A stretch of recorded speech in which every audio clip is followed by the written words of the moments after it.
Hello friends, आज हम आप सबके लिए लाए हैं मोदी नॉवल एक्सप्लेनेशन का पार्ट 62। भिला की हीटिंग सेल्फ सप्लाइड है। विंटर के आने के बाद तो वो लोग एक बार ही आए थे, इसलिए यहाँ की हीटिंग बंद है। बाहर जितनी ठंड है अंदर भी उतनी ही ठंड है। घर के अंदर के सामान पर धूल जमी हुई थी। फेदू अपना हाथ झाड़ते हुए ठंडी निगाहों से नकली फूलों की तरफ देखता है। जिस इंसान से वो अपने ईयरबड से कनेक्टेड था, उसने कहा, प्रेसिडेंट फेई, मैं उस कार का पीछा कर रहा हूँ। आपकी ये कार बहुत अच्छी है। काम हो जाए तो इसे ले जाना और अपना ध्यान रखना, कहकर वो फ़ोन रख देता है। हर बार इस घर में आकर वो दुखी हो जाता है। हर घर की एक खुशबू होती है। लोरेंजो के घर में जैसे हाई क्वालिटी रेड वाइन की खुशबू आती है, जबकि उसके लॉक्ड वाइन कैबिनेट में वैसा कुछ नहीं है। पर उस खुशबू को सूंघकर ही नशा सा होने लगता है। पर इस घर में ऐसी एक बदबू है जिसे कोई परफ्यूम कवर नहीं कर सकती।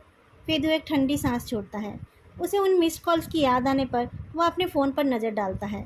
जो फेदू अभी थोड़ी देर पहले अपनी एक स्माइल से एक आर्म्ड विलेन को डरा रहा था, वही फेदू अभी जल्दी से अपना फ़ोन वापस रख देने का सोचता है। पर तभी लोरेंजो ने फिर से कॉल किया तो उसे वो कॉल रिसीव करना पड़ा। तुम कम से कम 25 मिनट से किसी से बात कर रहे थे। क्या तुम चंद्रयान से कांटेक्ट कर रहे थे? हो कहाँ पर तुम? विला में। वहीं रुकना मेरे लिए। लोरेंजो के शोर से जैसे घर की बदबू उड़ गई। फेदू ने हीटर और एयर प्यूरीफायर ऑन कर दिया। थोड़ा गर्म होकर वो बेसमेंट में चला गया। सीढ़ी के साइड में बने ड्रैगन्स उसके सपने जैसे नहीं थे। वो डरावने नहीं बल्कि चार्मिंग से थे। अब इसका कोड भी उसका अपना है। बेसमेंट के आधे हिस्से में तो वो इलेक्ट्रिक शॉक चेयर और होम थिएटर सेट है, जिनको लोरेंजो ने कपड़ों से कवर कर दिया है। फेचेंगू के टाइम इस रूम का सेटिंग कुछ अलग ही था। फेदू रूम के अंदर घूमता रहा, पर उसे कुछ याद नहीं आया। वो लिविंग रूम में वापस चला गया। उसे लगा कि कोई हिप्नोटिस्ट शायद उसे हेल्प कर पाए, पर हर कोई हिप्नोटिक स्टेट पर नहीं जा सकता है। फेदू को नहीं लगता कि वो किसी और के सामने रिलैक्स्ड हो पाएगा।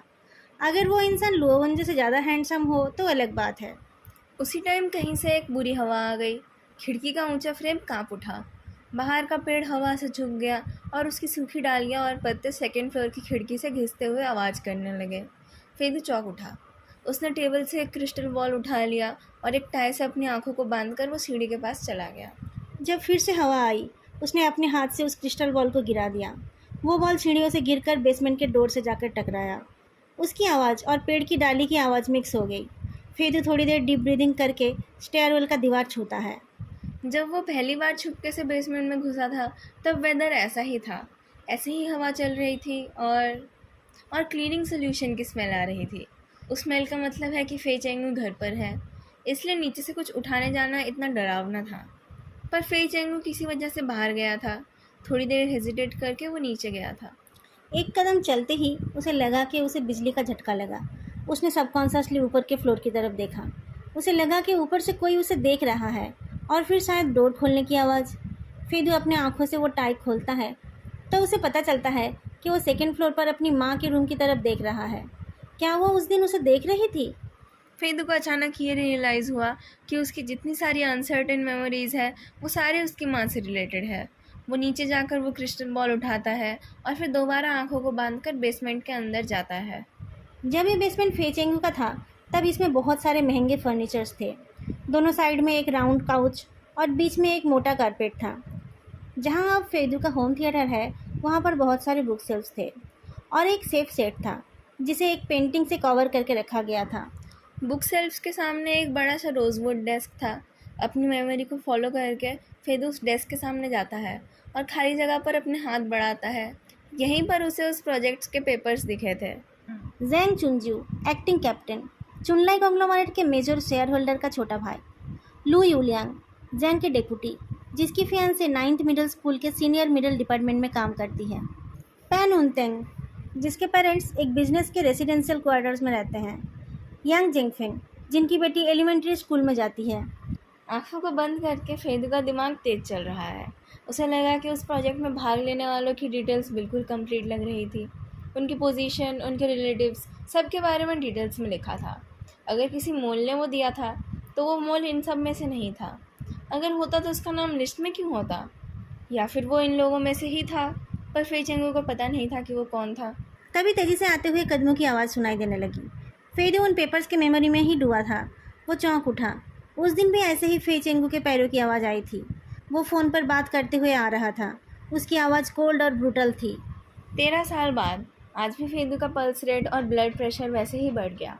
उसी दिन की तरह उसकी बॉडी ठंडी पड़ गई, उसकी धड़कनें तेज हो गई और उसके मन में एक अजीब फीलिंग आ गई। बेसमेंट का एक ही डोर है, भागने का कोई दूसरा रास्ता नहीं है। फेदू को याद था कि उसने जल्दी से फाइल को रख दिया था और डेस्क के नीचे वाले कैबिनेट में छुप गया था। कदमों की आवाज़ और पास आ रही थी। फेदू सबकॉन्शियसली पीछे होकर उस बुक केस के पास चला गया, पर वहाँ पर तो बुक केस नहीं था। वो होम थिएटर के पास के छोटे से कैबिनेट से जा टकराया। कैबिनेट गिर गया और उसके अंदर के एमिटिक्स और ट्रैंक्विलाइजर्स नीचे गिरकर बिखर गए। तभी किसी ने लात मारकर डोर खोल लिया। एक पल में फेदू के दिमाग में कोई उलझा हुआ धागा खुल गया। कैबिनेट के गिरने की आवाज़ से उसे कोई और आवाज़ याद आई। कुछ और यादें उसके सामने आने लगी। लुओवेंजो अंदर आकर मेडिसिन की बोतल को गिरे हुए देखकर डर गया। वो दौड़कर फेदू के पास जाकर उसे बाहों में ले लेता है। क्या हुआ है? तुमने फिर से इन दवाइयों को छुआ है? फेदू, फेदू, मुझसे बात करो। लुओवेंजो के दौड़ कर आने से फेदू की मेमोरीज वापस आते आते चली गई। फेदू को कुछ समझ नहीं आया, उसके होंठ काँप उठे। फिर उसकी आंखों के सामने से टाई हट गया। शायद उसे खोने के डर से लुओवेंजो ने उसे बहुत टाइटली पकड़ रखा था। लुओवेंजो उसे खींचकर लिविंग रूम ले गया और काउच पर प्रेस कर दिया। फेदू का चीन पकड़कर उसने कहा, मैंने तुम्हें आवारागर्दी करने से मना किया था ना? फेदू उसकी तरफ देखता है और फिर उसे काउच पर प्रेस करके उसे किस करने लगता है। लुओवेंजो ने भी उसे अपनी बाहों में ले लिया। थोड़ी देर बाद उसने अपने फेस को थोड़ा सा हटा लिया। डार्लिंग, मैं सांस नहीं ले पा रहा हूँ। फेदू की मूवमेंट स्लो हो गई। लुओवेंजो के ईयरलोब में किस करके वो उससे दूर हटने लगा, पर लुओवेंजो ने उसे वापस खींच लिया। क्या तुम मुझे खाने वाले थे? आप क्या चाहते हो? उसकी आंखों में देखते हुए लुओवेंजो अपने होठों के कोने को चाटता है। ले लो, फेदू ने उदारता के साथ कहा। तन और मन एक के साथ एक फ्री है। लुओवेंजो की बोलती बंद हो गई। उसके कनपट्टी गर्म हो गए। विला का सारा बॉटल वाटर एक्सपायर हो गया था। एक केटल ढूंढकर दोनों ने पानी बॉयल किया और फिर चाय बनाई। मुझे अभी याद आया, जब फेचेंगू के आ जाने से मैं कैबिनेट में छुप गया था, तब वो बेसमेंट के अंदर नहीं आया था। उस टाइम मेरी मॉम अचानक क्रेजी हो गई थी और वो गाली देते हुए ऊपर दौड़ गया था। फेदू चाय छानते हुए बोलता है। मैं उस मौके से भाग गया था। और तुम्हारी मॉम? फेदू चुपचाप चाय के कप पर उंगली घुमाने लगा, फिर कहा, मुझे नहीं पता, मैं अपने रूम में छुप गया था। आप डायरेक्टर लू को लेने गए थे ना? लुओवेंजो काउच पर ठेस लगाकर बैठ गया और क्या क्या हुआ बताया। कुछ होगा तो तारन कॉल करेगा। द रिसाइटर, फेदू ने काफ हिलाया। तो मुझसे जो मिलने आया था वो उनका ही आदमी था। लुओवेंजो जल्दी से उठकर बैठा। क्या? फेदू अपनी सोच में डूबा हुआ था। उसे लुओवेंजो का एक्सप्रेशन नहीं दिखा। उसने केयरलेसली कहा, जब मैं घर से निकला तब एक टैक्सी ड्राइवर मेरे लिए वेट कर रहा था। आह! लुओवेंजो उसे खींचकर उसके सर से लेकर पैर तक चेक करता है। फेदू ठीक है देखकर उसे तसल्ली मिली, पर तभी गुस्से से उसका पूरा शरीर जल उठा। मैंने तुम्हें सावधान रहने के लिए कहा था ना, तुम मेरी बात सुनते ही नहीं हो। अगर फेदू, उसे समझ नहीं आ रहा था कि वो क्या बोले। उसके रिएक्शन से फेदू हैरान हो गया। उसने उसके हाथ को अपने हाथों में ले लिया और फिर अपनी पीच ब्लॉसम आंखों में शैतानी भरकर बोल उठा, सीजियंग, आई लव यू। फिर से वही सेम लाइन। कुछ और ऐड करने की भी उसने ज़रूरत नहीं समझी। मेरे लोग थे मेरे पीछे। उस ड्राइवर ने कहा कि मैंने उसके टीचर्स को पहले देखा है। डायरेक्टर जांग का कहना है कि उन्होंने सेकंड पिक्चर अराउंड प्रोजेक्ट का ऑर्डर नहीं दिया था। अब इन्वेस्टिगेशन टीम यान सिक्योरिटी यूनिवर्सिटी पर ध्यान दे रहे हैं, स्पेशली मेरे बैड टेम्पर्ड एडवाइज़र पर।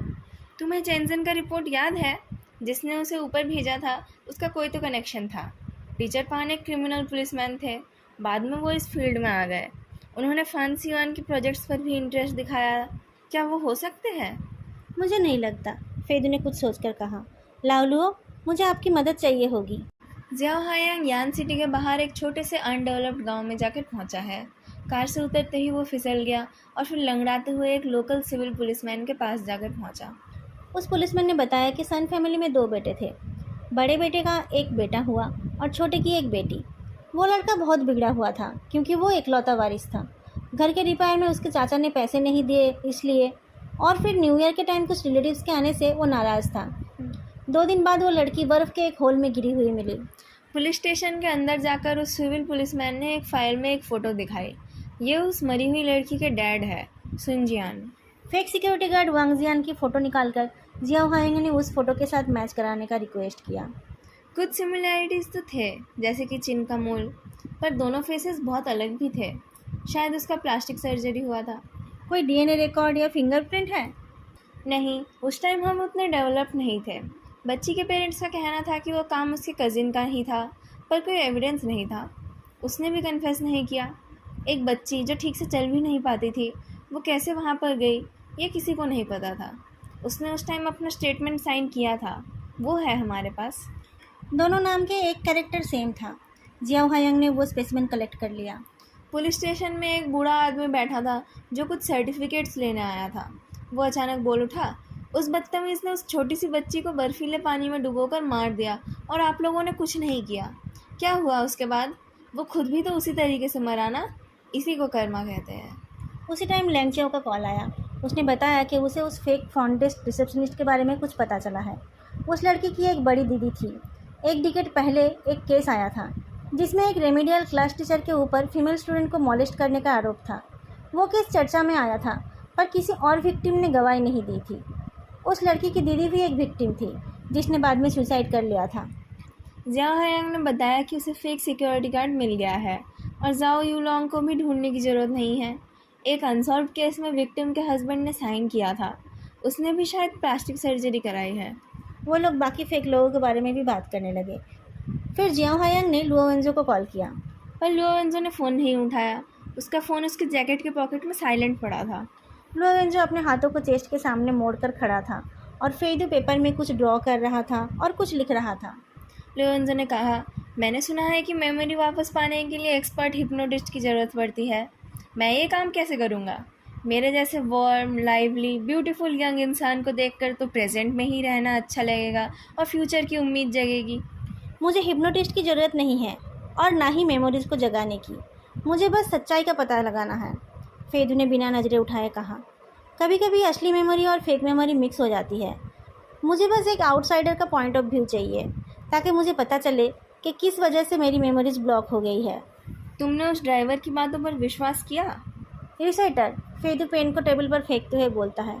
सीजियंग, आपको नहीं लगता कि वो रिसाइटर मेरी तरह है? बिल्कुल नहीं। मुझे लगता है कि मेरा काम करने का तरीका रिसाइटर की तरह है। अगर दो लोगों का काम करने का तरीका एक है तो उनमें कुछ तो कनेक्शन होगा। उस ड्राइवर ने कहा कि उनके लीडर अभी मुझसे मिलने नहीं आ सकते। इसका दो रीज़न हो सकता है। या तो उनको लगता है कि मेरे आदमी उनको पुलिस के हाथ कर देंगे, नहीं तो वो सच में नहीं आ सकते। शायद वो आज़ाद नहीं है या फिर उनकी तबीयत ठीक नहीं है। उस ड्राइवर की बातों से लगा कि सेकंड वाला ही होगा। टीचर पान के ऊपर ही अब सबसे ज़्यादा शक है। वो घर भी नहीं जा सकते और शीनियांग बीमार है। इन दोनों में से किस पर शक है तुम्हारा? दोनों में एक प्रॉब्लम है, उनके पास उतने पैसे नहीं हैं जिससे वो इतना बड़ा ऑपरेशन चला सके। ये इंसान या तो खुद बहुत अमीर है, नहीं तो कोई उसे पैसे दे रहा है। यान सिटी में इतने पैसे बहुत कम लोगों के पास ही है और मैं उनमें से एक हूँ। फेदू, मुझे ऐसी बातें पसंद नहीं हैं। जब लुओंजो एक्चुअली गुस्से में होता है तब वो ज़्यादा नहीं बोलता है। फे चेंगू भी हो सकता था अगर वो कोमा में नहीं होता। वैसे देखा जाए तो पैसे देकर भी कोमा में रहने की एक्टिंग की जा सकती है। जब वो शुरू में हॉस्पिटल में था तब मैंने डॉक्टर्स को 24 घंटे फॉलो कराया था। मैंने उसकी देखभाल करने वालों के ऊपर भी नज़र रखवाया था। मैं उसे 3 हॉस्पिटल ले गया और जब सबने कहा कि उसका दिमाग इरिवर्सिबली डैमेज हुआ है तब मैंने उसे सैनिटोरियम में भेजा। उसके बाद भी मैंने उस पर नज़र रखी जब तक ना कंपनी में मेरी पकड़ मजबूत हुई। तुमने तकिए से उसका दम क्यों नहीं घोट दिया? मैंने सोचा था, पर उससे मेरे इंटेंशंस पता चल जाते।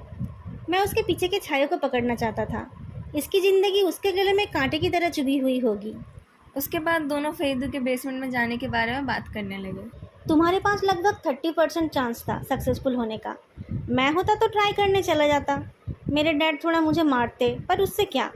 पर तुम तो मुझसे ज़्यादा सावधानी से काम करते हो। फेदू शुरू से इतना सावधान नहीं था, पर उसे वैसा बनना पड़ा, क्योंकि अगर वो पकड़ा जाता तो उसे मार पीट कर डोर पर बिठाकर सेल्फ रिफ्लेक्शन नहीं लिखाया जाता। अगर तुम्हें किसी ने हिंट नहीं दिया था तो तुम उतने डेयरिंग नहीं होते। कौन हिंट दे सकता है? फे चेंगू भी नहीं और कोई हाउसकीपर भी नहीं, तो फिर वो तुम्हारी मॉम हो सकती है। तुमने सपने में भी तो वही देखा था ना। पर अगर उन्होंने तुम्हें हिंट दिया तो उन्होंने पहली बार की तरह तुम्हें बचाया क्यों नहीं?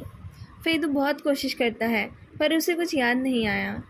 अच्छा ठीक है, जब तुम पकड़े गए उससे पहले तुम क्या कर रहे थे? कंप्यूटर पर था शायद। तुम कंप्यूटर पर थे और वो अंदर आ गया? शायद नहीं, फेदू ने कहा। अगर वैसा होता तो हर बार सेम मॉडल का कंप्यूटर खोलते टाइम उसे वो याद आता ना। उसने कहा, शायद मैंने कुछ सुना था और मैं छुप गया था। लुओवेंजो फेदू को सोचने का टाइम देता है। उसे अचानक लगा कि जब फेदू अपने डैड को याद करता है तब उसे देखकर ऐसा नहीं लगता है कि कोई बाप से डरने वाला बच्चा अपने डैड को याद कर रहा है। ऐसा भी नहीं लगता है कि वो कोई एब्यूसिव पर्सन को याद कर रहा है, बल्कि ऐसा लगता है जैसे कि वो किसी ब्लड सकिंग मॉन्स्टर को याद कर रहा है। क्यों? फे चेंगू ने तो अपने हेयर के साथ कभी कुछ नहीं किया था। लुओवेंजो ने अपना कप पकड़ा। कप के नीचे के हिस्से के टेबल पर घिसने से एक हल्की सी आवाज़ हुई। पोर्सलेन। मुझे पोर्सलेन के टकराने की आवाज़ सुनाई दी थी। और फे चेंगू ने कहा। फेदू का पल्स रेट बढ़ गया। उसने कहा, हमें नहीं चाहिए। अच्छा, उसके साथ कोई गेस्ट था और तुम्हारी मॉम उनके लिए चाय लाई थी। कौन था वो गेस्ट? फेदू को वो याद आकर भी याद नहीं आ रहा था। उसके सीने में दर्द होने लगा। उसे सांस लेने में तकलीफ होने लगी। उसने क्या किया था तुम्हारे साथ? फेदू ने हाथ हिला दिया। लुओवेंजो ने उसका कंधा पकड़ लिया। फेदू, तुम तो एक्सपर्ट हो। तुम बताओ कि पोस्ट ट्रॉमेटिक स्ट्रेस डिसऑर्डर किसे कहते हैं और उसका सिम्टम क्या है? मुझे कोई। फेदू मुश्किल से सांस लेता है। ट्रॉमा नहीं है। उसने मुझे नहीं मारा। अगर मुझे चोट लगती तो मैं हॉस्पिटल नहीं जाता, लोगों को भी पता चलता और मुझे भी याद रहता। ट्रॉमा का मतलब कब से बॉडीली हार्म हो गया? लुओवेंजो अचंभे में पड़ गया। स्टूडेंट फेदू, क्या तुम फाइनल एग्ज़ाम में पास हुए थे? मुझे कोई साइकोलॉजिकल ट्रॉमा नहीं है। आपने तो फील किया ही होगा कि मुझ में सिंपैथी या एम्पैथी नहीं है। मुझ में शर्म भी नहीं है। मेरा फियर और एंजाइटी लेवल भी कम है। मैं फे चेंगू की तरह ही हूँ, पर मैं उसकी तरह नहीं बनना चाहता था, इसीलिए इलेक्ट्रिक शॉक से खुद को ठीक कर रहा था। लुओवेंजो को लगा कि उसने फाइनली ठीक जगह पर टच किया है। उसने कहा, नहीं, मुझे तो ऐसा कभी नहीं लगा। फेदू लुओवेंजो को इनमें इन्वॉल्व करने के डिसीजन से रिग्रेट करने लगा। वो खड़ा हो गया। अगर मुझे याद नहीं आता है तो कोई बात नहीं। अब जब रिसाइटर बाहर आ गया है तब हम किसी और तरीके से। लुओवेंजो ने उसे अपनी तरफ खींच लिया। उसी टाइम फेदू के फ़ोन में रिंग होने लगा। उसके हाथ को पकड़कर लुओवेंजो ने कहा, जब पहली बार तुम बेसमेंट में गए और तुम्हारी मॉम ने उसे डिस्ट्रैक्ट किया, तब तुमने क्यों नहीं देखा कि वो उनके साथ क्या कर रहा था? तुमने उन्हें नहीं बचाया, इसलिए तुम शर्मिंदा हो गए थे, इसलिए तुमने कभी उस बारे में नहीं सोचा। पर क्या तुम सच में वो भूल गए थे? फेदू कांप उठा। तुमने कहा था ना कि जब वो उनको अब्यूज़ करता था तब वो तुम्हें देखने के लिए बोलता था।